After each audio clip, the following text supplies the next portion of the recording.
नमस्कार. माझं नाव अथर्व देशमुख. आज आपल्यासोबत जॉईन झालेले आहेत पल्लवी पंडित मॅडम आणि त्यांनी एक पुस्तक लिहिलंय, सफरनामा निवडक कलाकारांचा. तर त्या पुस्तकासंदर्भात आपण त्यांच्याशी या मुलाखतीत बोलणार आहोत. तर सुरुवातीला मी मॅडमचा थोडक्यात परिचय देतो. पल्लवी पंडित यांनी BFA आणि MFA चे शिक्षण पूर्ण केले आहे. त्यांनी शिवराम मूर्ती यांच्या इंडियन पेंटिंग या पुस्तकाचे मराठीत भाषांतर केले आहे. या पुस्तकाला उत्कृष्ट अनुवादाचे महाराष्ट्र ग्रंथोत्तेजक संस्थेद्वारे पारितोषिक मिळाले आहे. आणि मॅडम सध्या डिजिटल माध्यमाचा चित्रकलेवर झालेल्या परिणामांचा अभ्यास या विषयात PhD करत आहेत. आणि त्यांनी चित्रकला विषयावर वेगवेगळ्या नियतकालिकात लेखन केले आहे. तर मी त्यांच्या पुस्तकाबद्दल थोडक्यात सांगतो होता. सफरनामा निवडक कलाकारांचा हे पुस्तक 2023 साली प्रकाशित झाले आहे. हे पुस्तक ग्रंथालय प्रकाशन संस्थेने प्रकाशित केले आहे. या पुस्तकात मॅडमनी रवींद्रनाथ टागोर, जामिनी राय, अमृता शेरगिल, कॅथे कोलविट्स आणि फ्रीडा kahlo या कलाकारांबद्दल लेखन केले आहे.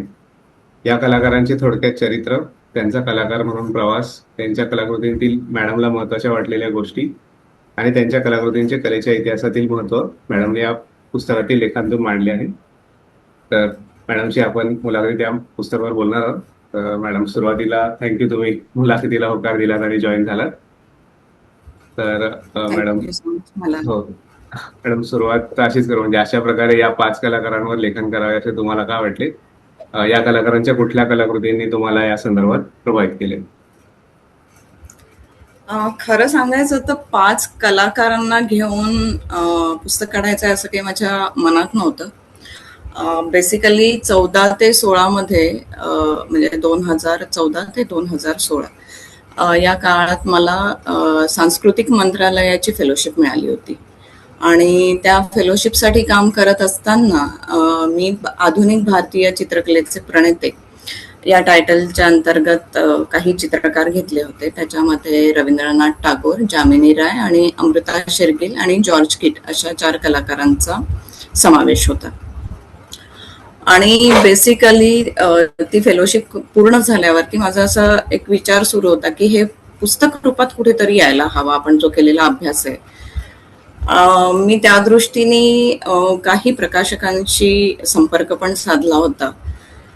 पण ते थोडंसं त्याचं जे स्वरूप होतं ते निश्चितच संशोधन पद्धतीचं असल्यामुळे पहिल्या प्रकाशकांना प्रश्न पडायचा की हे असल्या पद्धतीचं पुस्तक जर आपण काढलं तर त्याला मार्केट व्हॅल्यू काय त्याचं आणि काय त्याचं भवितव्य काय राहील. त्यामुळे मला योग्य तो तसा प्रतिसाद मिळाला नाही.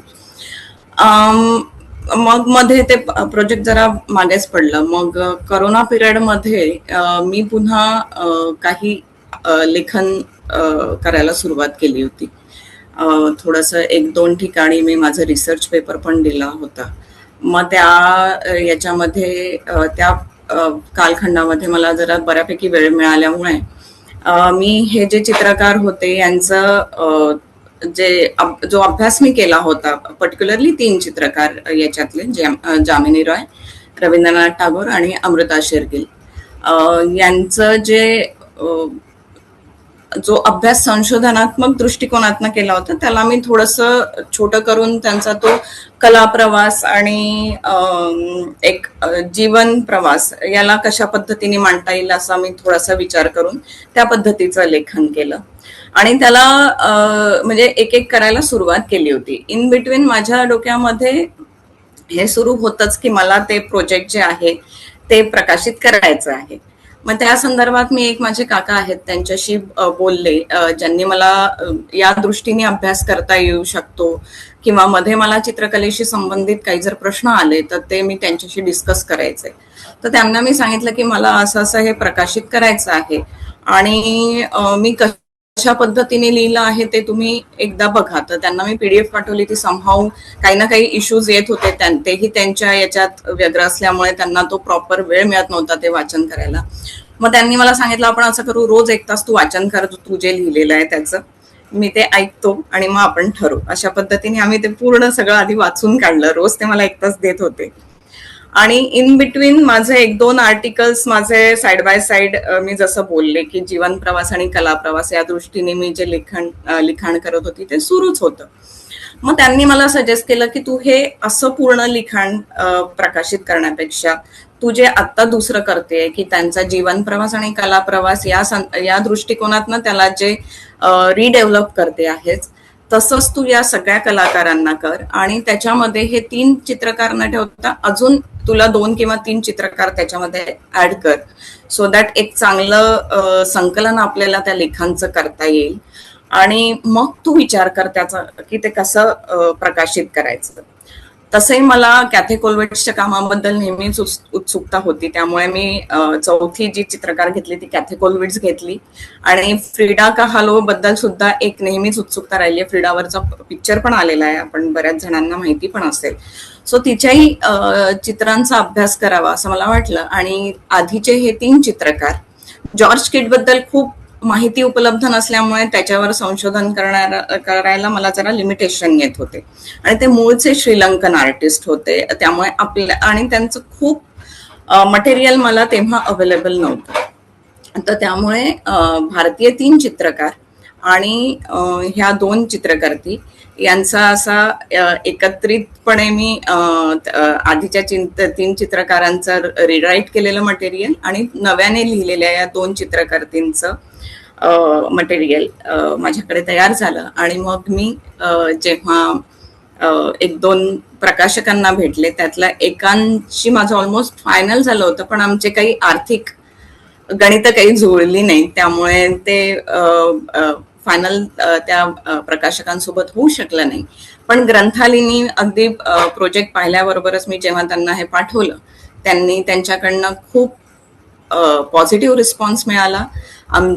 त्यांना आणि आम्हाला दोघांनाही सोयीस्कर होईल अशा पद्धतीचे आमचे आर्थिक व्यवहार पण फायनलाइज झाले आणि ते पुस्तक रूपात हे लेख मला छापून आली. त्याच्या आधी हे लेख चिन्हाच्या पोर्टलवरती पण आले होते आणि आमच्या इथून अजून एक मासिक नियतकालिक पब्लिक होतं, प्रकाशित होतं, त्याच्यातही हे आर्टिकल्स त्याच्यात आधी छापले गेले होते. आणि मॅडम, तुम्ही पुस्तकात ज्या कलाकारांबद्दल लिहिले आहे त्यांच्याबद्दल तुम्ही थोडक्यात सांगू शकाल का? म्हणजे सुरुवातीपासून, की जसं तुम्ही म्हणाले की रवींद्रनाथ टागोर, जामिनी राय, अमृता शेरगिल, कॅथे कोलविट्स आणि फ्रीडा काहालो, तर रवींद्रनाथ टागोर यांच्या चित्रांबद्दल थोडक्यात सांगू शकाल का आणि त्यांच्या कलाकृतींचे काय महत्व आहे असे तुम्हाला वाटते? रवींद्रनाथ टागोरांबद्दल म्हणजे मी काय सांगणार, ऍक्च्युली आपल्याला सगळ्यांनाच माहिती आहे, अतिशय चतुरस्र असं व्यक्तिमत्व त्यांचं. त्यांनी कथा, कादंबऱ्या, गीत, संगीत, शिक्षण क्षेत्राशी रिलेटेड पण अनेक पद्धतीचं त्यांनी लिखाण केलेलं आहे. नाटकं लिहिलेली आहे, नृत्य नाटकं, असं वेगवेगळ्या प्रकारची नाटकं त्यांनी लिहिलेली आहेत. बरेच वर्ष या सगळ्या क्षेत्रांमध्ये मुसाफिरी केल्यावरती साधारणतः 60 नंतर ते चित्रकलेकडे आपल्याला वळलेले दिसतात. तर मुळात पहिला प्रश्न असा येतो की एवढं सगळं, म्हणजे ज्यांच्यावरती सरस्वती प्रसन्न आहे अशा व्यक्तीला चित्रकलेमध्ये यावं असं का वाटलं असावं, हा प्रश्न नेहमी उपस्थित केला जातो. तर त्याला स्वतः रवींद्रनाथांनी काही ठिकाणी मेन्शन केलेलं आपल्याला असं दिसून येतं की ते म्हणतात की भाषेला तिचे स्वतःचे असे नियम असतात, पण रेषा मला पाहिजे तशी मी वळवू शकतो. हे जे स्वातंत्र्य आहे हे मला चित्रकलेमध्ये मिळतं. आणि अजून एक गोष्ट इथे मला नमूद करायला आवडेल की भले म्हणजे थोडेफार रेफरन्सेस आपल्याला आढळतात की त्यांनी लहानपणी चित्र काढून पाहिलेली आहेत, हे मधल्या काळात ते कुठेच आढळत नाही. पण त्यांची जर साहित्यातली भाषा जरी तुम्ही पाहिली तर आपल्याला असं लक्षात येतं की ती सुद्धा रंगमय भाषा होती त्यांची. म्हणजे ते जे रंग आहेत ते त्यांना सतत त्यांच्या भाषेत सुद्धा जाणवत होते. आणि ऍक्च्युली त्यांनी जे डुडलिंगला सुरुवात केली आणि जिथून त्यांचा चित्रकलेच्या प्रवासाला सुरुवात झाली असं म्हणता येईल, ते पूर्वी हे जे त्यांचं कविता संग्रह आहे, हा कविता संग्रह लिहित असताना लिहिलेल्या ओळींमध्ये काही चुका झाल्या असतील तर त्या खोडताना ते सहज त्याच्यामध्ये स्क्रिबलिंग करत होत, गिरगिटत असत. आणि त्यातून काही लयबद्ध असे आकार निर्माण झाले आणि ती त्यांची चित्रकलेची सुरुवात असं आपल्याला म्हणता येईल.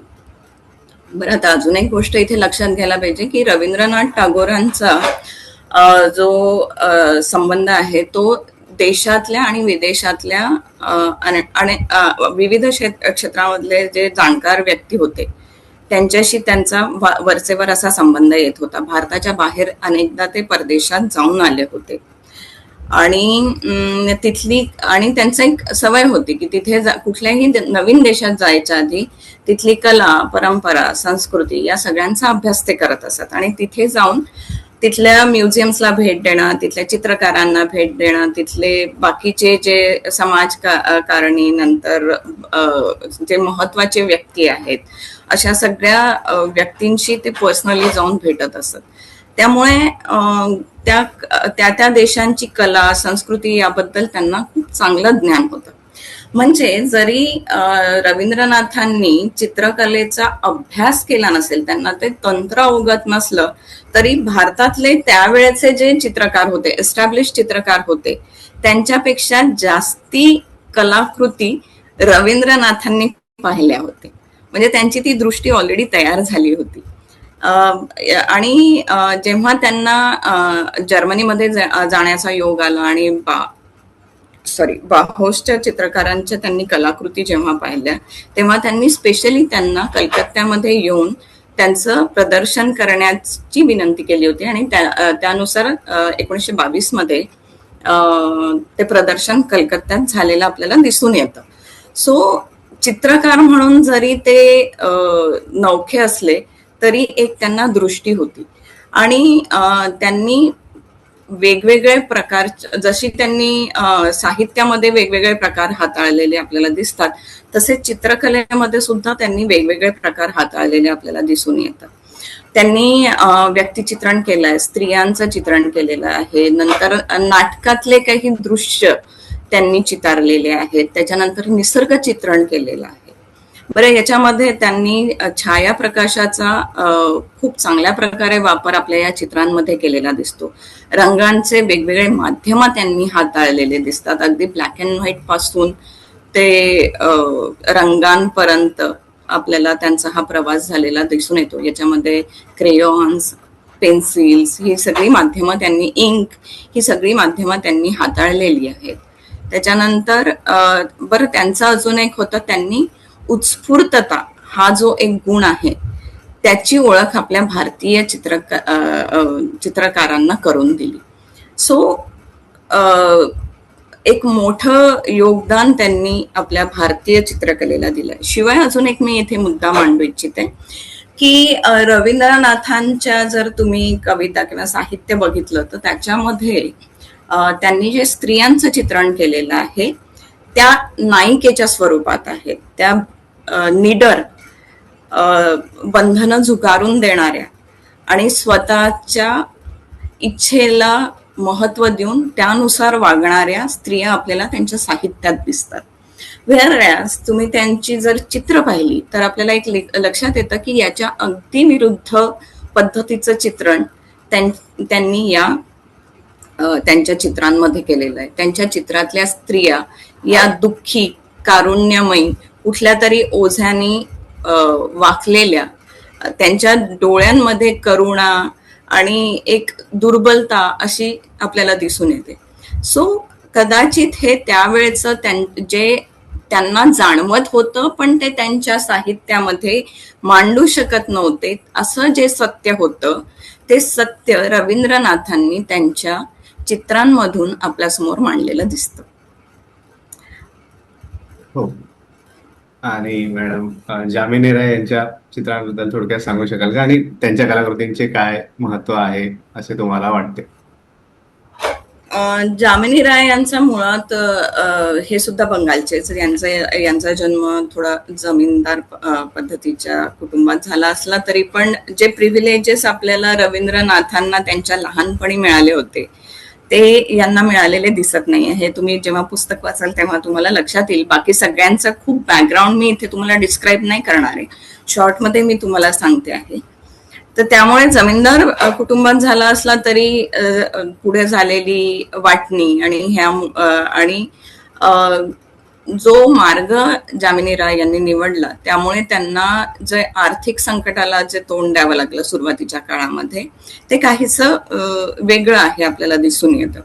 कारण जेव्हा त्यांच्या वडिलांना लक्षात आलं की जामिनी राय यांना चित्रकलेमध्ये विशेष रुची आहे, तेव्हा त्यांना कलकत्त्याच्या स्कूल ऑफ आर्टमध्ये त्यांची ऍडमिशन घेण्यात आली. तिथे त्यांना खूप चांगला सपोर्ट मिळाला, त्यांची कला बहरली आणि प्रस्थापित धारणेनुसार त्यांनी तेव्हा जे आपल्याकडे कला शिक्षण होतं त्यानुसार अकॅडमिक पद्धतीत आणि पोस्ट इम्प्रेशनिस्ट म्हणजे उत्तर दृक्पथवादी कलाकारांचा आपल्या इथल्या कलाकारांवर जो परिणाम होता, त्यांनी प्रेरित होऊन जामिनी राय चित्रनिर्मिती करायला लागले. ते खूप चांगले एस्टॅब्लिश पण झाले होते चित्रकार म्हणून. पण काय झालं ना की एका कालखंडानंतर जामिनी राय यांना वाटलं की मी हे काय करतोय, आणि म्हणजे ते he was earning very well at that time आणि एक चांगले चित्रकर्ते म्हणून त्यांचं नाव प्रस्थापित झालं होतं आणि त्यांनी स्वतःची एस्टॅब्लिश असलेली प्रॅक्टिस सोडून देऊन मला माझं स्वतःचं काहीतरी शोधायचं आहे या भावनेतून त्यांनी शोध सुरू केला. आणि त्या शोधामध्ये आपल्याला असं दिसतं की सुरुवातीला त्यांनी कालीघाट पेंटिंगचा अभ्यास केला, पण त्यांचं असं लक्षात आलं की कालीघाट कलाकार सुद्धा आपली जी पाळमुळं आहे ती सोडून शहरी वातावरणाने प्रेरित असलेले विषय म्हणजे चितारायला सुरुवात केली आहे त्यांनी. समहाव त्यांचा जो कालीघाट पेंटिंगचा अभ्यास होता तो त्यांनी बंद केला आणि त्यांनी त्यांचं लक्ष पटचित्रांकडे वळवलं. पटचित्रांकडे जेव्हा त्यांनी त्यांचा मोर्चा वळवला, त्याचा त्यांनी अभ्यास सुरू केला. त्याचबरोबर त्यांची मुलं लहान होती त्यावेळेला, त्यांनी त्यांची मुलं आणि त्यांचे मित्र होते विष्णू डे म्हणून, त्यांच्या लहान मुली ही जी लहान मुलं चित्रनिर्मिती करत होती त्यांचा अभ्यास पण त्यांनी करायला सुरुवात केला. आणि परिणामी असं झालं की परिणाम स्वरूप या सगळ्या अभ्यासाचा आपल्याला असं दिसून येतो की ज्याला आपण प्रिमिटिव्ह मॉडर्निझम म्हणतो, ज्याला समीक्षक ही टर्म वापरतात, आधुनिक आदिमता, हा म्हणजे प्रिमिटिव्ह मॉडर्निझम. तर आदिम आधुनिकतावाद असं म्हणूया त्याला, प्रिमिटिव्ह मॉडर्निझम मी उलट म्हटलं. तर या टर्मचा उदय आपल्याला तेव्हा झालेला दिसून येतो. आणि हा जो प्रिमिटिव्हिझम हा जो शब्द इथे वापरलेला आहे तो आपल्याला लक्षात घ्यावा लागेल की तो प्रस्थापित माध्यमाकडून जो लोकपरंपरेकडे झालेला जो जामिनी राय यांचा जो प्रवास आहे त्याला उद्देशून म्हटलेला आहे. आणि बाकीचे जे कलाकार आहेत, भारताबाहेरचे कलाकार आहेत, त्यांच्यासाठी तो एक वेगळा शोध होता. जामिनी राय यांच्यासाठी तो एक वेगळा शोध होता, कारण मुळात जामिनी राय यांची पाळमुळं ही इथलीच होती. हा जो प्रिमिटिव्हिझम होता, ही जी आदिमता होती ती इथेच होती, ती त्यांना दुसरीकडे बाहेर जाऊन शोधायची नव्हती. त्यामुळे त्या लोककलेतली जी मिथकं होती, जी प्रथा होत्या, ज्या परंपरा होत्या, ज्या कथा होत्या, त्या सगळ्या त्यांनी इथे ऑलरेडी अनुभवलेल्या होत्या. त्यामुळे त्यांचा प्रवास हा बाकीच्या चित्रकारांपेक्षा वेगळा ठरतो. बरं, अजून इथे त्यांचा एक उद्देश होता, तो म्हणजे या लोककलेला ऍज इट इज त्यांना कॉपी करायचं नव्हतं. त्यांना याचा उपयोग करून नवीन आधुनिक भारतीय चित्रकला निर्माण करायची होती. आता त्याच्यात ते किती यशस्वी झाले नाही झाले हा वेगळा अभ्यासाचा विषय ठरतो, पण त्यांनी तो प्रयत्न केला. आपली पाळमुळं काय आहे ती शोधली आणि ती शोधून आज मी तिला आधुनिक भारतीय चित्रकलेशी कसा कनेक्ट करू शकतो या दृष्टीने त्यांनी केलेला हा प्रयत्न होता. त्यामुळे त्यांचं योगदान निश्चितच महत्वाचं ठरतं.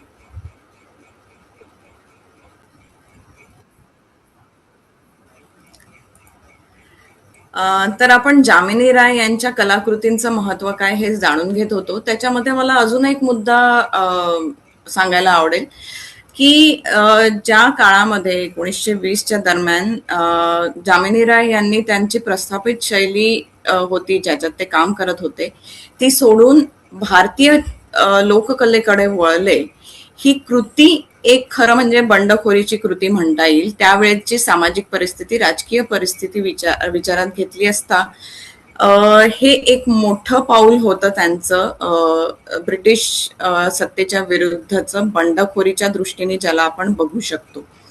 आणि त्या बरोबरच अजून एक मला इथे सांगायचं आहे की जेव्हा जामिनी राय यांनी लोककलेला अनुसरून आपली आधुनिक भारतीय चित्रकलेचा प्रवास सुरू केला त्यामध्ये ते अजून एक महत्वपूर्ण कृती त्यांची म्हणजे ते स्वतः सूतकातून त्याच्यातनं जे कापड बनवत असत त्याच्यावरती माती आणि शेण याचं लिंपण करून मग त्याच्यावर कलाकृती तयार करत असत आणि त्याच्यासाठी लागणारे रंग सुद्धा ते टेम्परा किंवा स्वतः तयार केलेले रंग वापरत असत. सो ही कृती सुद्धा फार महत्वपूर्ण ठरते त्यावेळेच्या राजकीय दृष्टिकोनातून विचार केला असता. हो. आणि मॅडम तुम्ही पुस्तकात पुढे अमृता शेरगिल यांच्याबद्दल लिहिलं आहे, तर त्यांच्या हो. चित्रांबद्दल थोडक्यात सांगू शकाल का आणि त्यांच्या कलाकृतींचे काय महत्व होते असे तुम्हाला वाटते? निश्चितच आपण एक पाहिलं तर अमृता शेरगिलचं मुळातच आयुष्य हे फार तिला बिचारीला कमी लाभलं. आयुष्य तिचं फार कमी आहे. तेवढ्या कमी कालावधीत सुद्धा एक खूप मोठी छाप अमृता शेरगिलनी चित्रकलेच्या क्षेत्रावर सोडलेली आपल्याला दिसून येते.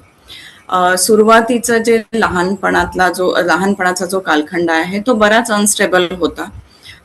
हंगेरीमध्ये तिचा जन्म झाला. हंगेरियन आई आणि शीख वडील होते तिचे आणि पहिल्या महायुद्धानंतर बरंच म्हणजे तिचा जन्म झाला आणि महायुद्धाला सुरुवात झाली आणि बऱ्यापैकी अनस्टेबिलिटी तिच्या आयुष्यामध्ये आली. हंगेरीहून भारतातून फ्लोरेन्स मग पुन्हा हंगेरी असा प्रवास तिचा त्या काळामध्ये झालेला दिसतो. पॅरिसमध्ये तिने पुढे तिचं कला शिक्षण घेतलेलं आहे. सुरुवातीचा काळ बघितला तर आपल्याला असं दिसतं की अमृता शेरगिलच्या चित्रकलेवरती प्रामुख्याने उत्तर दृक प्रत्ययवादी कलाकार व्हॅन गॉग आणि पॉल गोग्या यांचा प्रभाव जाणवतो. रेनवा हा तिचा आवडता चित्रकार होता. पण जेव्हा 1934 मध्ये अमृता शेरगिल भारतात आली त्या तिच्या भारत आगमनाबद्दल ती विशेषत्वाने नमूद करते की इथे आल्यावरती म्हणजे भारतात आल्यावर माझे विषय आणि माझे आत्मा आणि अभिव्यक्ती तंत्रातही बदल झाला. जसा मी भारताच्या भूमीवरती पाय ठेवला सर्व दृष्टीने मी अंतर्बाह्य बदलले आणि मौलिक दृष्ट्या माझ्यामध्ये भारतीयत्व आणि माझ्या कलेमध्ये भारतीयत्व आलं असं ती नमूद करून ठेवते. इथे तिच्या चित्रनिर्मितीमध्ये पण बदल झालेला दिसतो. रंग अधिक ठळक झाले आणि रेषा जी आहे ती साधीच पण त्याच्यामध्ये एक प्रकारचा ठामपणा आलेला दिसतो. आपल्या या भारत आगमनाबद्दल जे अजून एक निवेदन तिने करून ठेवलेलं आहे ते म्हणजे ज्याप्रमाणे पॉल गोग्या हा ताहिती बेटावर गेला असताना अंतर्बाह्य बदल त्याच्या कलेत दिसून येतात त्याच प्रकारचे बदल हे माझ्या कलेत झालेले आहेत असं ती नमूद करते. शिवाय ती असं म्हणते की तांत्रिक दृष्ट्या जरी माझे चित्र माझ्या कलाकृती या भारतीय तुम्हाला वाटत नसतील पण तात्विक दृष्ट्या माझ्या कलाकृती या पूर्णतः भारतीय आहेत आणि त्याच्यातले रंग आणि आकार हे इथल्या भारतीय चित्रकारांपेक्षा सुद्धा अधिक भारतीय आहेत असं आपल्याला तिने नमूद केलेलं दिसून येतं. इथे आल्यावरती ठिकठिकाणी तिने भेटी दिल्या, वेगवेगळ्या स्थळांना तिने भेटी दिल्या, कलेचे विविध नमुने तिने पाहिले. अजिंठ्याने ती भारावून गेली होती. अजिंठ्याच्या कलेला ती भारतीय चित्रकलेचा गाभा असं म्हणते आणि शिवाय ती असंही म्हणते की भारतात किंवा भारतातल्या कुठल्याही स्थळांना मी जेव्हा भेटी देते तेव्हा मला बिलकुल भीती वाटत नाही कारण इथली कला मला अनुकरण करायला प्रेरित करत नाही, तर ती माझं स्वत्व शोधायला प्रेरित करते. ही या देशाची जी अ, माती आहे, या देशाचं जे स्वत्व आहे त्याच्याशी एकरूप होण्याला इथली कला मला प्रेरित करते. ही फार मोठी गोष्ट आहे भारतीय कलेबद्दल तिने लिहून ठेवलेली. आणि यातून आपण काय घेतो आहोत, आपली पाळंमुळं कुठे आहे, त्याचा आपण कला निर्मितीसाठी कसा उपयोग करून घेत आहोत, याचा भारतीय चित्रकारांनी विचार करायला पाहिजे, असंही ती ठणकावून सांगते.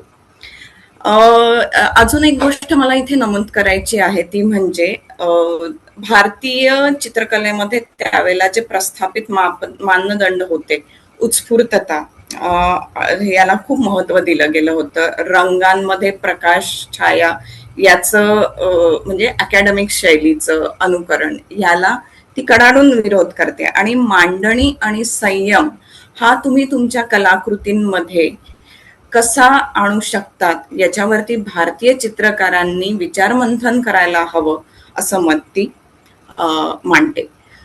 शिवाय तिने लाहोरच्या संग्रहालयाला वारंवार भेट दिलेली आपल्याला दिसून येते. तिथल्या लघुचित्र शैलींनी, मग ते राजपूत असो, मोगल असो, बाकी लघुचित्र शैलीचे जे प्रकार असो, त्यांनी ती प्रचंड भारावलेली होती. त्याचा इम्पॅक्ट सुद्धा आपल्याला तिच्या कलाकृतींवरती प्रामुख्याने दिसून येतो. त्याच्यानंतर असं जरी असलं तरी इथे एक गोष्ट आपण लक्षात घेतली पाहिजे की बंगाल शैलीचा ती कडाडून विरोध करते. तिचं म्हणणं आहे की बंगाल शैली ही इतिहासात रमणारी शैली आहे. तत्कालीन समाज व्यवस्थेशी तिला काहीही घेणं देणं नाही. त्यामुळे त्या स्मरणरंजनातून, त्या इतिहासातून बंगाल शैलीच्या कलाकारांनी बाहेर यायला हवं. आणि त्याच बरोबर अकॅडमिक शैली फॉलो करणारी जी मुंबई शैली आहे, मुंबई स्कूल आहे, त्यांनी सुद्धा त्यांच्या बेड्या झुगारून दिल्या पाहिजे. ज्या सादृश्यता या तत्वावर ते जे काम करतायत, त्याच्या व्यतिरिक्त अजून काय ते शोधू शकतात याचा प्रयत्न बंगाल स्कूलच्या कलाकारांनी केला पाहिजे, असं ती निक्षून सांगते. सो आपल्या देशाच्या प्राचीन कलेशी जुळलेली तत्वे आपण समजून घ्यायला हवी, असं ती वारंवार नमूद करते. आपलं म्हणजे भारतीय, ती स्वतःला भारतीय चित्रकर्तीच म्हणवते. त्यामुळे तसं पाहायला गेलं तर अत्यंत क्रांतिकारक विचार त्यावेळेला तिने मांडलेले आपल्याला दिसतात. नवीन मार्ग तिने भारतीय चित्रकारांना शोधायला भाग पाडलेलं आपल्याला दिसतं. त्याचा इम्पॅक्ट तिच्या स्वतःच्या कलाकृतींमधून सुद्धा आपल्याला पदोपदी जाणवतो. दुर्दैवाने फार कमी आयुष्य मिळालेली ही चित्रकर्ती होती, पण तिला जेवढा कालखंड मिळाला त्याच्यात तिने स्वतःची अमिट छाप तिने भारतीय आणि ओव्हरऑलच संपूर्ण कला विश्वामध्ये ती सोडून गेली आहे. आणि मॅडम, तुम्ही पुढच्या ज्या कलाकार आहेत त्यांच्याबद्दल पुस्तकात लिहिलंय, कॅथे कोलविट्झ, तर त्यांच्या चित्रांबद्दल थोडक्यात सांगू शकाल का, आणि त्यांच्या कलाकृतींचे काय महत्व होते असे तुम्हाला वाटते? हो, बेसिकली कॅथे कोलविट्झ ज्या आहेत त्या जर्मन मुद्रणकार म्हणूया आपण त्यांना, प्रिंट मेकर आहेत त्या. सुरुवातीला लहानपणापासूनच त्यांना कलेमध्ये विशेष रुची होती आणि त्यावेळेची परिस्थिती बघता गव्हर्नमेंटचे कॉलेजेस मुलींसाठी नव्हते. त्यामुळे त्यांच्या वडिलांनी त्यांना स्त्रियांसाठीचं जे स्पेशली कॉलेज होतं बर्लिन मधलं, तिथे कला शिक्षणासाठी पाठवलं. सुरुवातीला त्यांच्या लक्षात आलं की रंगांचा उपयोग करताना त्या तेवढ्या कॉन्फिडंट नव्हत्या. रंग हे त्यांचं माध्यम नाहीये हे ते कला शिक्षण घेत असताना त्यांना लक्षात आलं आणि त्यांनी त्यांचा जो मोर्चा आहे तो प्रिंट मेकिंग कडे वळवला. सुरुवातीला एक उत्तम प्रिंट मेकर म्हणून काम करत असताना त्यांची प्रतिभा त्यांच्या वडिलांच्या लक्षात आली आणि त्यावेळची परिस्थिती लक्षात घेता त्यांचं असं मत होतं की त्यांनी लग्न न करता पूर्ण वेळ चित्रकर्ती व्हावं, कारण एकदा लग्न झालं की तुमचं जे चित्रकर्ती म्हणून जे तुमचं करिअर आहे ते संपुष्टात येईल अशी एक सर्वसामान्य समजूत रूढ होती, जी आजही बहुतांशी लागू पडते की लग्न झाल्यावर मुलींचं आर्ट प्रॅक्टिस जनरली थांबतं. तर त्यामुळे त्यांच्या वडिलांची बिलकुल इच्छा नव्हती की त्यांनी लग्न करावं, पण समहाऊ त्यांच्या भावाचा मित्र होता डॉक्टर कोलविट्स, यांच्याशी त्यांचं लग्न झालं आणि त्यांनी अत्यंत योग्य प्रकारे कोलविट्स यांना साथ दिली आणि त्यांची चित्रनिर्मिती सातत्याने सुरू राहिली. सगळ्यात सुरुवातीला आपण जेव्हा कॅथे कोलविट्स यांच्या प्रिंट्स बद्दल बोलतो तर त्यांचं पहिलं एक लक्षात येतं की जेव्हा त्यांचे यजमान पेशंट तपासत असत, ते डॉक्टर होते, तर त्यांच्याकडे येणारा जो गरीब वर्ग होता त्यांना बघून त्या पद्धतीचं चित्रण करावं असं कॅथे कोलविट्स यांना वाटायला लागलं आणि त्या म्हणजे एक विषयवस्तू म्हणून त्यांनी त्यांचा सुरुवातीच्या काळामध्ये विचार केला. खूप त्यांना त्यांच्याशी संवेदनांशी त्यांच्या जगण्याशी खूप काही घेणं देणं होतं असं नाही, पण समहाव ते पेशंट्स जे होते गांजलेले गरीब, त्यांनी यांना अपील केलं आणि त्यांचं चित्रण करायला त्यांनी सुरुवात केली. साधारणतः सुरुवातीच्या काळामध्ये त्यांनी जे विषय घेतलेले दिसतात ते म्हणजे हॉफमनचं त्यांनी एक नाटक पाहिलं होतं द वीवर्स नावाचं. ह्याच्यामध्ये जे रिव्हॉल्युशन, इंडस्ट्रियल रिव्हॉल्युशन जे झालं होतं आणि त्याचा जो परिणाम त्या तेव्हाच्या कामगारांवरती झाला होता, 1840चं सांगते मी हा संदर्भ. तर आणि त्याचे जे परिणाम कामगारांवरती झाले होते आणि ज्या पद्धतीने यंत्रांमुळे त्यांचे काम रोजगार गेले होते, परिणामी अत्यंत हालाखीची परिस्थिती त्या कामगारांना फेस करावी लागली होती. अशा पद्धतीचं जे विषय असलेलं ते नाटक होतं आणि त्यांनी कॅथे कोलविट्स अगदी हलवून गेल्या होत्या आणि त्यांनी त्यांची त्या नाटकावर आधारित असलेली एक मालिका प्रिंट म्हणजे मुद्रण कलेमध्ये त्यांनी साकारली. त्याचं नाव होतं द वीवर्स. त्याच्यानंतर पुढची जी त्यांनी मालिका साकारली ती होती साधारणतः 16व्या शतकामध्ये जर्मनीमध्ये शेतकऱ्यांनी जे सरंजामशाही विरुद्ध जे बंड पुकारलं होतं त्याच्यावर आधारित ती मालिका होती. आणि हे काम करत असताना पुढे असं झालं की साधारणतः 1914च्या दरम्यान राजकीय आणि सामाजिक बदल त्यावेळेला बऱ्यापैकी घडले. त्या वर्षामध्ये सगळ्यात महत्वाचा बदल म्हणजे महायुद्धाला सुरुवात झाली. त्या महायुद्धामध्ये कॅथे कोलविट्सचा मुलगा गेला होता, तो जॉईन झाला, म्हणजे सैनिक म्हणून त्यांनी आर्मी जॉईन केली होती आणि त्याचा मृत्यू झाला.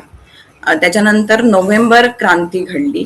असे अनेक एकापाठोपाठ एक घटनाक्रम त्या काळामध्ये घडले आणि मग कॅथे कोलविट्सला प्रश्न उभा राहिला की तिच्यासमोर की आपल्या कलेचं प्रयोजन काय, आजच्या तत्कालीन परिस्थितीच्या संदर्भात माझी कला काही भाष्य करते का, माझी कला आजच्या परिस्थितीशी संबंधित आहे का. आणि तिने तिचे विषय बदलवले. तत्कालीन परिस्थितीवरती आधारित असलेले विषय तिने आता तिच्या मुद्रणांमार्फत लोकांसमोर आणायला सुरुवात केली. आणि आणखीन एक महत्वाचा बदल आपल्याला इथे दिसून येतो. तिचा विचार तिने इथे मांडलेला दिसतो की कला ही लोकांशी संवाद साधणारी असावी, कलेचे प्रयोजन हे लोकांसाठी असावे. पण हे करत असताना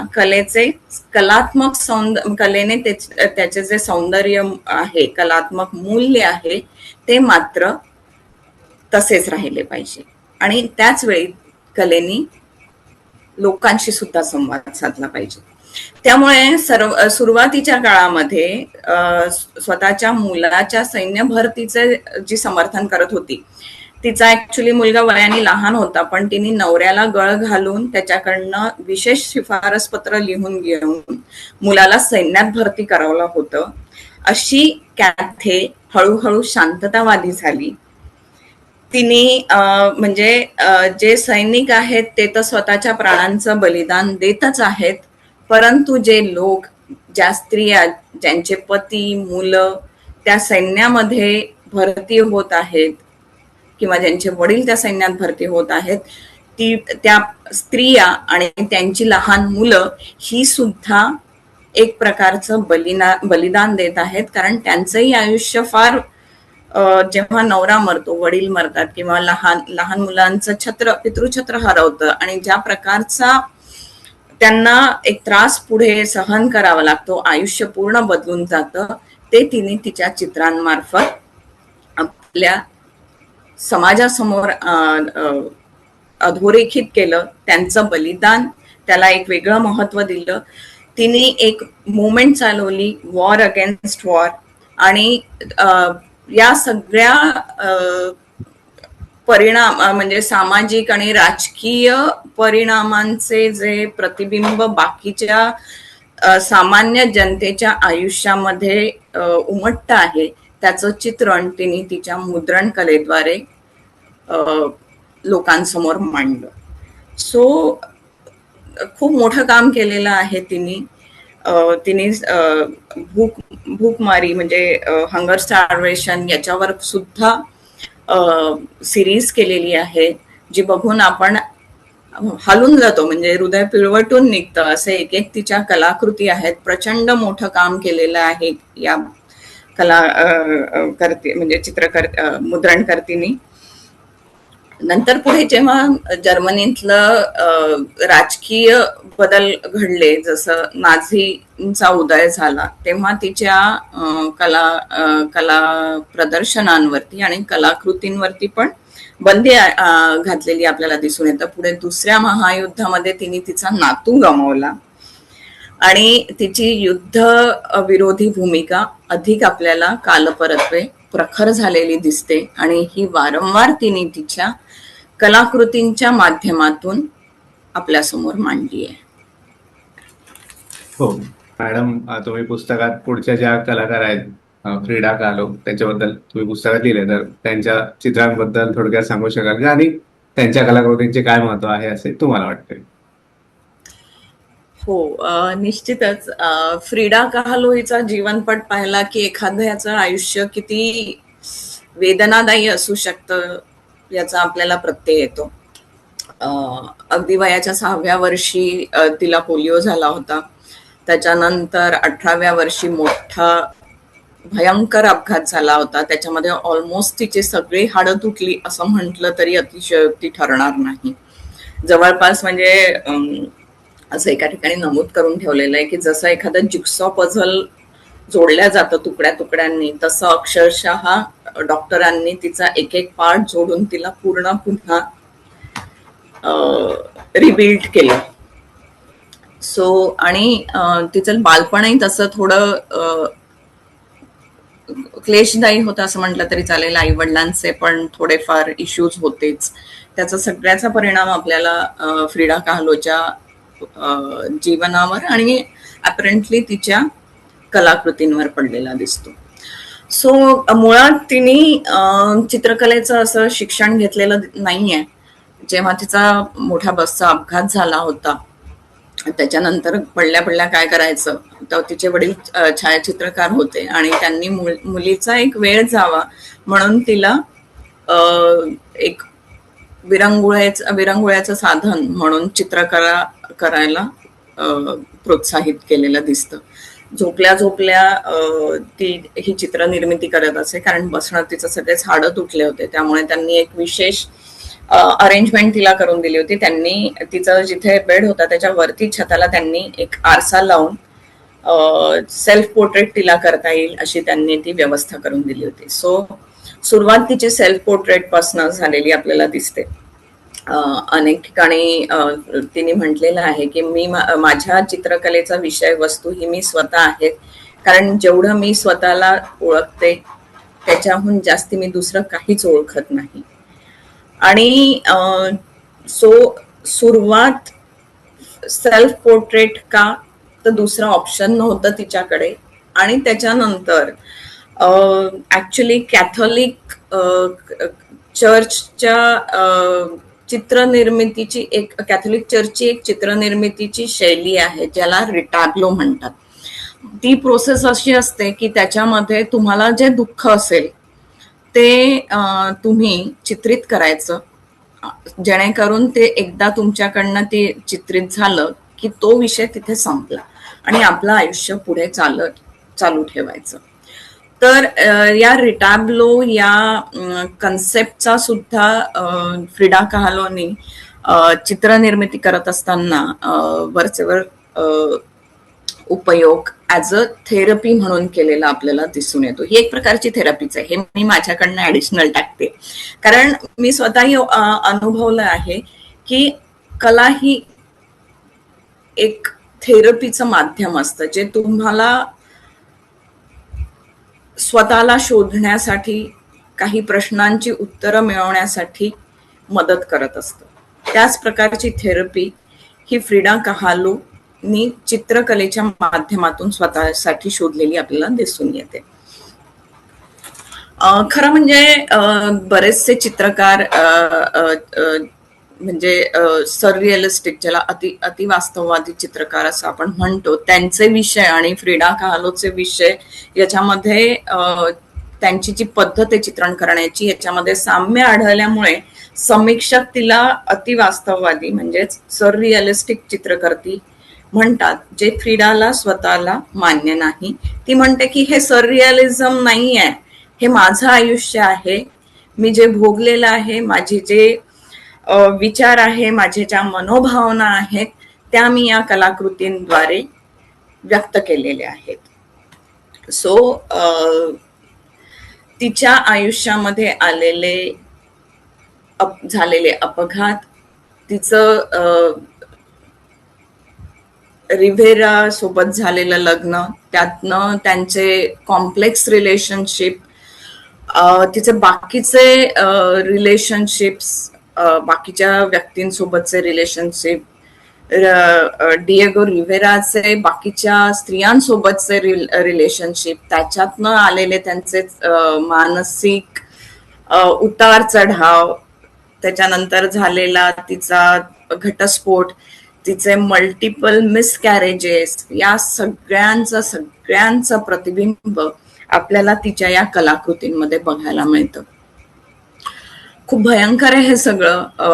खूप ठिकाणी आपल्याला वाटतं की हिचं खूप स्वच्छंदी आयुष्य असावं, पण त्या स्वच्छंदी आयुष्यासोबत जे त्याचे नकारात्मक परिणाम तिला फेस करावे लागले त्याचं सुद्धा चित्रण आपल्याला या कलाकृतींमध्ये बघायला मिळतं. काही गोष्टी असतात की ज्याच्यावरती तुमचा कंट्रोल नसतो. सुरुवातीचे झालेले तिचे अपघात जे तिच्या कंट्रोल बाहेरचे होते, आणि काही स्वतःच्या निवडीमुळे तिला फेस करावे लागलेले प्रॉब्लेम्स, याचं चित्रण तिने आपल्या कलाकृतींमध्ये केलेलं दिसून येतं. शिवाय काही ठिकाणी तिने राजकीय भाष्य करणाऱ्या कलाकृती सुद्धा केलेल्या आहेत. मेक्सिकोच्या चिकानो अल्पसंख्याक ही जी जमात आहे त्यांचं आणि LGBTQIA+ यांचं सुद्धा ती प्रतिनिधित्व करते. यांच्याशी रिलेटेड सुद्धा काही तिने कलाकृती निर्माण केलेल्या आहेत. सगळ्यात महत्वाचं म्हणजे स्वतःचं आयुष्य इतक्या उघड पद्धतीने चित्रांमार्फत मांडण्याचं जे धैर्य लागतं, जे याआधी कुठल्याही कलाकारांनी दाखवलेलं नव्हतं, ते धैर्य फ्रिडाने दाखवलेलं आहे. आणि मॅडम, म्हणजे आपण आता बोललोच की तुम्ही पुस्तकात काही भारतीय आणि काही परदेशी चित्रकारांबद्दल लिहिले आहेत. तर असे हो. एकदम जनरलाइज करता येणार नाही, तरी चित्रकलेतील प्रवाह किंवा शैलीभाव तुम्हाला भारतीय चित्रकलेत आणि परदेशी चित्रकलेत मुख्यत्वे कुठले साम्य आणि फरक जाणवतात? पर्टिक्युलरली या पुस्तकाच्या संदर्भात बोलताना म्हणताय तुम्ही? हा, कसे म्हणजे इन जनरल तुम्हाला कुठल्या गोष्टी प्रकर्षाने जाणवतात? पर्टिक्युलरली या पुस्तकाच्या संदर्भात बोलताना मी काही गोष्टी इथे सांगेल की साधारणतः काळ आपण बघितला तर ऑलमोस्ट एकाच साधारणतः म्हणजे 19व्या शतकाच्या शेवटून ते 20व्या शतकाच्या सुरुवातीच्या कालखंडातले हे पाचही चित्रकार आहेत असं आपल्याला दिसतं. साम्य म्हणजे सगळ्यांनी प्रस्थापित जे मानदंड होते ते मोडीत काढलेत, हे इथे विशेषत्वाने नमूद करायला लागेल. पाचही चित्रकारांचा आपण अभ्यास केला तर ते प्रॉमिनंटली आपल्याला दिसून येतं की प्रस्थापित मानदंड झुगारून त्यांनी स्वतःच्या वाटा शोधण्याचा प्रयत्न केलेला आहे. हे साम्य आहे. फरक म्हटला तर डेफिनेटली प्रत्येकाचं जे सामाजिक वातावरण आहे ते प्रत्येकाचं वेगवेगळं आहे. प्रत्येक जण वेगवेगळ्या सोशल स्ट्राटातनं आलेला आपल्याला इथे दिसतो. प्रत्येकाचं आयुष्य त्यामुळे वेगवेगळ्या पद्धतीचं आहे. प्रत्येकाच्या आजूबाजूची परिस्थिती त्यानुरूप वेगवेगळी आहे. म्हटलं तर वेगवेगळे, म्हटलं तर सारखी आहे. जसं भारतातली इंग्रजांची राजवटीचा कालखंड म्हणा किंवा तिकडे सुद्धा पहिलं महायुद्ध म्हणा किंवा जर्मनीतलं म्हणा किंवा हे हा कालखंडच ऑलमोस्ट सगळीकडे अस्थिरता असलेला आहे. त्याही याच्यामध्ये प्रत्येकाने स्वतःच्या दृष्टीने समाजाप्रती आपण काय देणं लागतो याचाही विचार केलेला दिसतो आहे. कलेप्रती आपण काय देणं लागतो याचाही विचार केलेला दिसतो आहे. आणि त्यांची स्वतःची गरज काय अभिव्यक्तीच्या दृष्टीने त्याचा सुद्धा प्रयत्न केल्याचं आपल्याला इथे दिसून येतं. सो ही साम्य स्थळे आपल्याला ही प्रामुख्याने दिसून येतात. वैविध्य म्हटलं तर मी जसं सांगितलं प्रत्येकाचा बॅकग्राऊंड वेगळं आहे, त्यामुळे त्यानुरूप येणारे बदल हे आपल्याला ते तिथे दिसतीलच. इन जनरल आज जर आपण असा विचार केला की भारतातला चित्रकार आणि परदेशातला चित्रकार याच्यामध्ये काय फरक आहे, तर मला असं वाटतं की ग्लोबलायझेशन आणि सोशल मीडिया कनेक्टमुळे अनेक अशा गोष्टी आहेत की ज्या आज सगळीकडे सगळ्यांना माहिती आहे. फक्त तेच आहे की त्याच्या अगेन्स्ट बोलायचं, स्वतःची अभिव्यक्तीचा उपयोग आपल्याला कसा करून घ्यायचा आहे हे ज्याचं त्याचं ज्यांनी त्यांनी ठरवायचं आहे.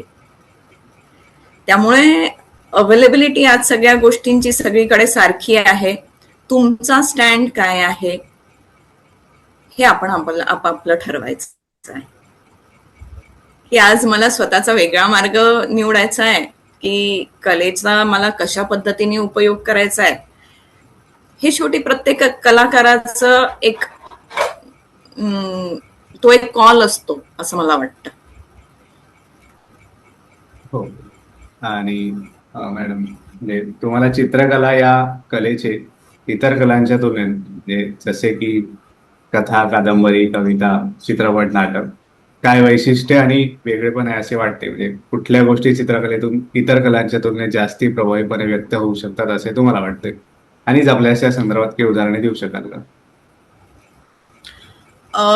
इथे मला एक सांगायला आवडेल की म्हणजे प्रत्येक कन्सेप्टचा एक फॉर्म असतो. म्हणजे एखादी कलाकृती जर आहे ती कुठल्या माध्यमामध्ये साकार केली जाऊ शकते ह्याचं एक प्रत्येक कलाकाराचं एक हे असतं, अंडरस्टँडिंग असतं की हे मला शब्दांच्या माध्यमातून मांडायचं आहे, हे मला स्कल्पचरच्या माध्यमातून मांडायचं आहे, हे मला कवितेच्या माध्यमातून मांडायचं आहे. मला वाटतं तो विषय सुद्धा ती डिमांड करत असतो बरेचदा की त्या विषयानुरूप त्याचं माध्यम ठरत असतं.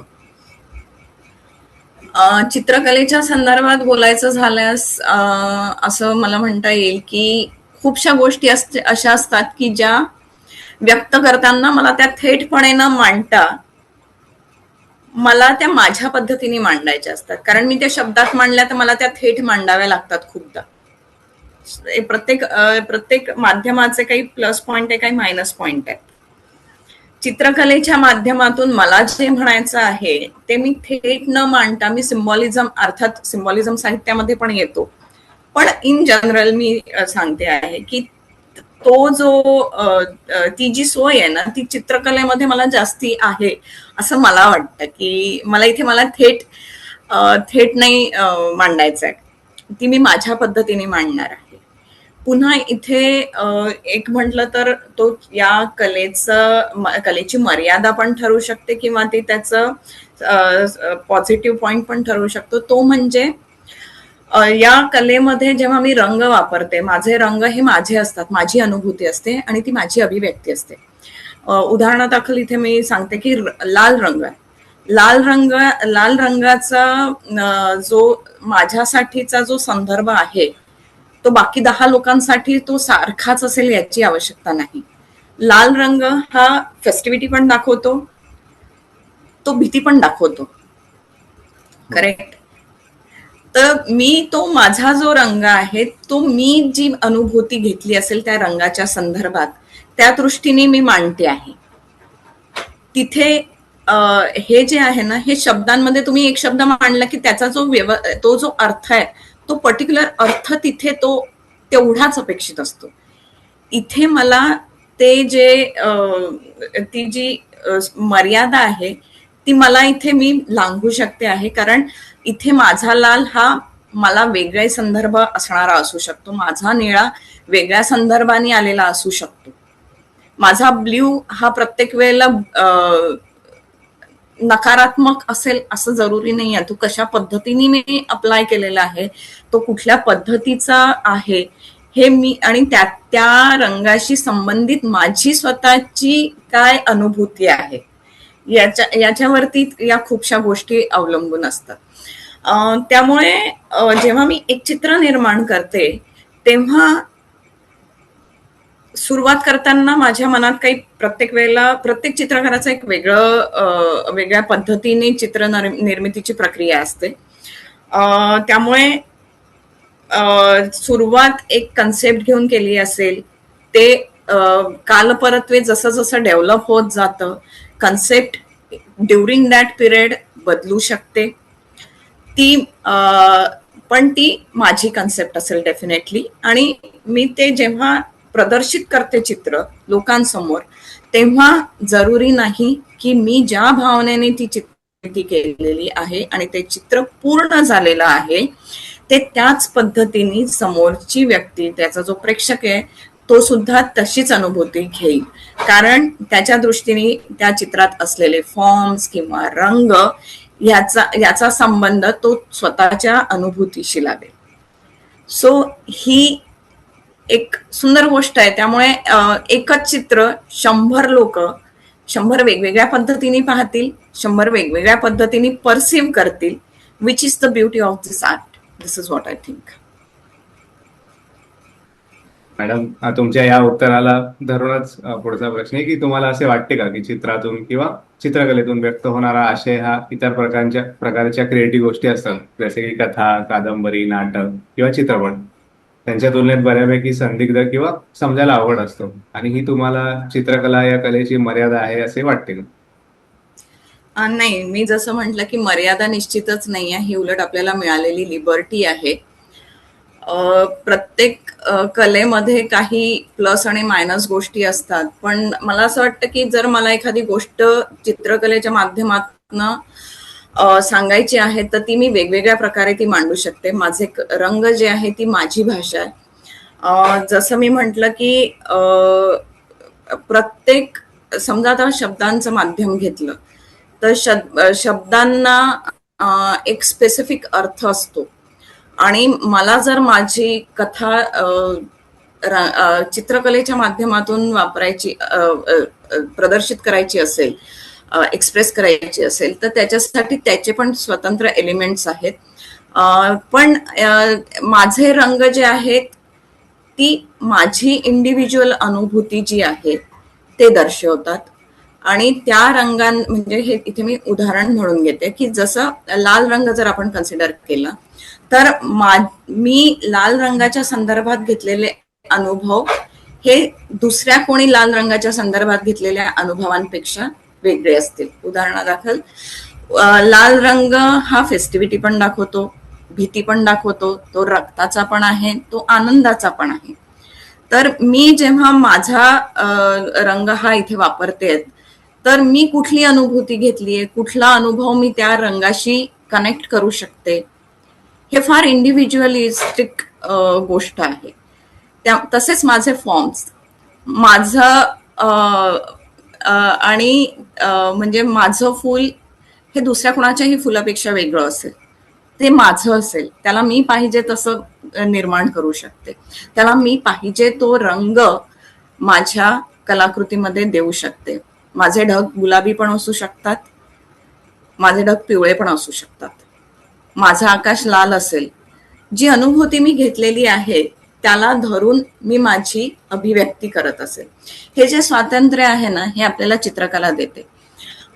इथे आता असंही होतं की मी एका विशिष्ट कन्सेप्टला धरून एखादी चित्रनिर्मिती केलेली आहे आणि बघणारा जो प्रेक्षक आहे तो त्याच्या अनुभूतीनुसार त्या चित्राशी कनेक्ट होतो. त्यांनी जे अनुभव घेतलेले आहेत, त्यांनी ते ज्या पद्धतीने परसिव्ह केलेले आहे आणि त्याला तो ज्या पद्धतीने रिॲक्ट करतो त्यानुसार तो त्या चित्राला सुद्धा रिॲक्ट होणार आहे. त्यामुळे हे चित्रनिर्मिती करणं आणि चित्रकलेचा आस्वाद घेणं या दोन्ही गोष्टी माझ्या दृष्टीने फार वैयक्तिक आहेत. त्यामुळे एकच चित्र 10 जणांना 10 वेगळ्या प्रकारची अनुभूती देऊ शकतात असं मी तुम्हाला म्हटलं होतं. त्यामुळे ती मर्यादा नाही आहे, ती माझ्या दृष्टीने लिबर्टी आहे. पण इथे एक प्रश्न निर्माण होतो की जशा बाकीच्या कला, संगीत, नृत्य, साहित्य हे जितक्या जास्ती लोकांपर्यंत पोहोचलेल्या आहेत तेवढी आज चित्रकला आपल्या इथे तितक्या लोकांपर्यंत मुळात पोचली आहे का, त्या दृष्टीने त्यांची नजर तयार झाली आहे का, त्यांना तेवढं एक्सपोजर मिळालं आहे का, हा सगळ्यात महत्वाचा प्रश्न इथे उपस्थित करायला हवा आपण. आणि त्या दृष्टीने काय आपल्याला करता येईल सो दॅट कला जास्तीत जास्त लोकांपर्यंत पोहोचेल. उद्या एखादं चित्र फिगरेटिव्ह असेल, टिपिकल फिगरेटिव्ह असेल, लँडस्केप असेल, निसर्ग चित्र असेल तर लोकांना ठीक आहे, छान आहे, म्हणजे अगदी हुबेहूब केलेलं आहे, या गोष्टींशीच त्यांना घेणं देणं असतं आणि किती साम्य आलेलं आहे त्या चित्रात. पण जेव्हा थोडं क्रिएटिव्ह पेंटिंग कडे आपण जातो, थोडं जरा वेगळं काही आलं की पहिले लोकांची रिॲक्शन असते आम्हाला याच्यातलं काहीच कळत नाही. हे का, हा सगळ्यात महत्वाचा प्रश्न आहे ना. किती लोकांना आज आपल्या आजूबाजूला चित्रकला कळते किंवा काही वेगळं समोर आलं तर ते त्याच्याशी कनेक्ट होऊ शकतात, ते विचारच करत नाही, हे याच्यातलं आम्हाला कळत नाही एवढं बोलून ते मोकळे होतात. आपल्याला या गोष्टीवरती काम करावं लागणार आहे. लोकांचे लहानपणापासून चित्र बघणे, आपण संगीत ऐकतो, आपल्याला गाणं कुठलंही असलं तर एखादा आवडतं नाही आवडत, आपण त्याच्यातल्या तुम्ही कुठला राग आहे काय आहे ते क्लासिकल संगीताचं ज्ञान तुम्ही घेतलेलं नाहीये, पण त्याच्यातले शब्द आहेत, त्याचं रिदम आहे, त्याची चाल आहे, हे तुम्ही एन्जॉय करता. तसंच रंगामध्ये सुद्धा म्हणजे चित्रकलेमध्ये सुद्धा त्याचे जे घटक आहेत, रंग आहे, आकार आहेत, फॉर्म्स आहेत, त्याची मानखंडणी आहे, त्याच्यातला रिदम आहे, हे आपल्याला याचा आस्वाद घ्यायचा आहे, हे आपल्याला माहितीच नाहीये. त्यामुळे पहिले चित्र समोर आलं की याच्यात काय आहे, विषय काय आहे, किंवा आम्हाला हे कळत नाही इथपर्यंतच मर्यादित रिॲक्शन्स येतात. हो, म्हणजे माझी पण तीच रिॲक्शन असते ऍक्च्युली बऱ्याच वेळा. तर आपण ते लहानपणापासून मुलांना ते दाखवायला पाहिजे. ते म्हणजे सोशली अवेअरनेस क्रिएट करायला पाहिजे. हो. आणि मॅडम, तुम्ही म्हणजे कृत्रिम बुद्धिमत्ता आणि चित्रकला या संदर्भात काही लेखन केलं होतं नुकतंच, तर हो. त्या संदर्भात मला विचारायचं की कृत्रिम बुद्धिमत्तेचा चित्रकलेवर काय परिणाम होईल असे तुम्हाला वाटते? म्हणजे असे होऊ शकेल का की माणसापेक्षा जास्ती चांगल्या गुणवत्तेचे किंवा दर्जाचे चित्रे AI निर्माण करू शकेल? म्हणजे या संदर्भात काय महत्वाच्या गोष्टी भविष्यात घडू शकतात आणि त्यानुसार चित्रकलेत गुणवत्तेचे निकष कशा प्रकारे बदलू शकतात असे तुम्हाला वाटतंय? हा फार महत्वाचा प्रश्न आहे. कसं आहे ना, सध्या AI फार डेव्हलपिंग स्टेजमध्ये आहे. त्यामुळे माझं जे उत्तर आहे ते सद्यस्थितीला लागू असेल या पद्धतीनेच राहील. ते पुढे काय होईल त्याच्याबद्दल हो. आपल्याला कुणालाच काहीच माहित नाही. डेफिनेटली AI खूप अचंबित करणारे काम करतं, हे आपण सगळ्यांनीच पाहिलेलं आहे. खूप न्यूज येत असतात त्याच्या संदर्भात. नंतर आपण वेगवेगळे सॉफ्टवेअर्स पण बघितलेले आहे की त्याला फीड करून मग तुम्हाला तुम्ही प्रॉम्प्ट दिलं की 2-4 सेकंदात तुम्हाला मल्टिपल ऑप्शन्स देणाऱ्या कलाकृती सुद्धा ते तयार करतात. पण आता एक बघितलं, म्हणजे ओव्हरऑल अभ्यास जर केला, संशोधन जे मी रेफर केलेले आहेत काही रिसर्च पेपरच्या दृष्टीने, तर त्याच्यामध्ये हेच दिसतं की त्याला जो डेटा फीड केलेला आहे त्या सगळ्याची सरमिसळ करून ते काहीतरी बनवत असतं. त्याच्या मागे त्याच्यामध्ये थॉट प्रोसेस किंवा असं काही नाहीये, सध्या तरी नाही. आता मशीन लर्निंग कुठपर्यंत, कुठल्या लेव्हलपर्यंत जातं त्याच्यावरती खूप साऱ्या गोष्टी अवलंबून राहणार आहेत. आणि म्हणजे येणारा काळ चॅलेंजिंग असणारे बाकी सगळ्या दृष्टीने डेफिनेटली हे सगळ्यांनी मान्य करायला हवंय. पण मग आता इथे प्रश्न हा निर्माण होतो की जर मशीन्स एवढ्या पॉवरफुल झाल्या, म्हणजे हा प्रश्न आहे माझा इन जनरल, तर पॉवरचा उपयोग कला निर्मितीसाठी करणारे किती लोक आहेत हा प्रश्न पुन्हा इथे उपस्थित होतोच ना. उदाहरण द्यायचं झालं तर मला मी असंच विचार करत होते एक दिवस की कसं काय काय होऊ शकतं याच्यामध्ये. आणि मला एकदम एक क्लिक झालं की हिटलर जो होता तो स्वतः एक चित्रकार होता. आणि जेव्हा तुम्हाला माहिती असेल, आय डोंट नो, पण तो एक स्वतः चित्रकार होता सुरुवातीला. आणि समहाव जेव्हा तो पॉवर मध्ये आला, जेव्हा त्याच्या हातात पॉवर होती, त्यांनी चित्रकलेसाठी काय काम केलं हा प्रश्न पडायला हवा आपल्याला. पॉवर एकदा आल्यावरती तुम्ही चित्र निर्मितीमध्ये ती पॉवर खर्च कराल असं तुम्हाला वाटतं? खरंच तुम्हाला काय वाटतं? नाही, पण ते सामान्य लोकांनाही त्या AI टूल्स म्हणजे पॉवर असणाऱ्याच लोकांकडे थोडी चित्रकला म्हणजे सगळेच करतील ना त्या चित्रकलेच्या पण मग ते रिलेटेड. चित्रकला, मग ते तुमचं क्रिएशन काय आहे? शेवटी हा प्रश्न येतोच ना की ते तर मशीननी केलं, आणि ते मशीननी केलं म्हणून तुम्ही चित्रकार झाले का की तुम्ही ऑपरेट केलं? ते तर कोणीही करणार आहे. सगळ्यात मोठा प्रश्न हा येतो जेव्हा एखाद्याकडे पॉवर येते. म्हणजे माझं हे जे स्टेटमेंट आहे दॅट इज रिगार्डिंग AI, की उद्या AI तुमच्या वरचढ ठरली, समजा मनुष्य जातीच्या वरचढ ठरली, तर AI त्याच्या पॉवरचा उपयोग चित्रनिर्मितीसाठी निश्चितच नाही करणार. करेक्ट? ती दडपशाहीसाठी पॉवरचा उपयोग नेहमी दडपशाहीसाठी गेलेला आहे. चित्रनिर्मिती किंवा कला निर्मिती किंवा कुठल्याही प्रकारच्या ह्याच्यासाठी पॉवरचा उपयोग कधीही गेलेला नाहीये. त्यामुळे जिथे पॉवर आली तिथे जर उद्या AI वरचढ ठरलं माणसाच्या, तो कलाकार नक्कीच नाही होणार आहे, तो डिक्टेटरच होणार आहे. दिस इज व्हॉट आय फील. फार बोल्ड स्टेटमेंट आहे, but this is what I feel. आणि दुसरी गोष्ट आहे की चित्रकारांनी किंवा कलाकारांनी काय करायला पाहिजे, तर डेफिनेटली जसं म्हणजे हे फार बाळबोध वाटू शकतं, पण जसं कॅमेराच्या इन्व्हेन्शन नंतर इम्प्रेशनिझमला महत्व आलं, आणि म्हणजे प्रत्येक कुठल्या तरी महत्वाच्या तांत्रिक शोधानंतर चित्रकला आजतागायत तगून आहे. आणि त्याच्यामध्ये वेगवेगळे त्यांनी त्याला उत्तर द्यायचं, त्याच्यावरती रिॲक्शन म्हणून नवीन नवीन इझम्स जन्माला आले. कलेनी आपलं स्वरूप बदललं, कला थांबली नाहीये. तर आजही आपण बघू शकतो की आता जेव्हा मी जर काही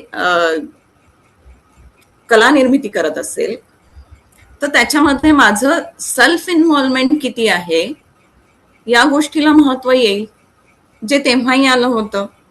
जेव्हा एक फोटो काढलाय, क्लिक जर तुम्ही फोटो काढू शकतात, तर कला निर्मितीचं प्रयोजन काय?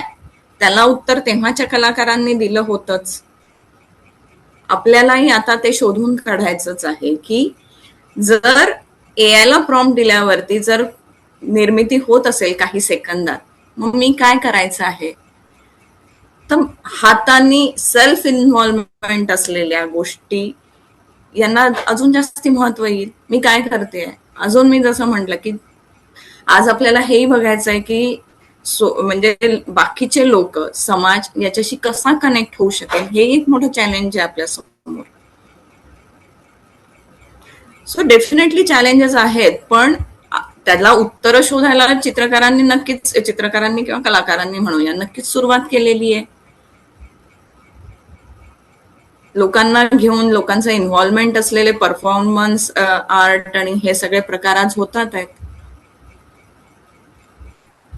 चित्रकला आपला वेगळा मार्ग शोधेल, नक्कीच शोधेल.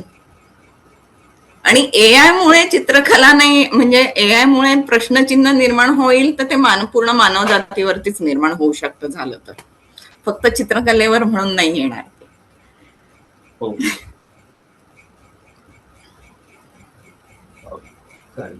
थँक्यू, तुम्ही मुलाखत दिली आणि मला वाटतं मुलाखत खूप चांगली झाली. मॅडमचं जे पुस्तक आहे त्या पुस्तकाची लिंक मी या व्हिडिओच्या डिस्क्रिप्शन देत आहे, त्या पुस्तक विकत घेण्याची लिंक, आणि ज्यांना इंटरेस्ट असेल ते चेक करू शकतात. Thank you madam. Thank you so much.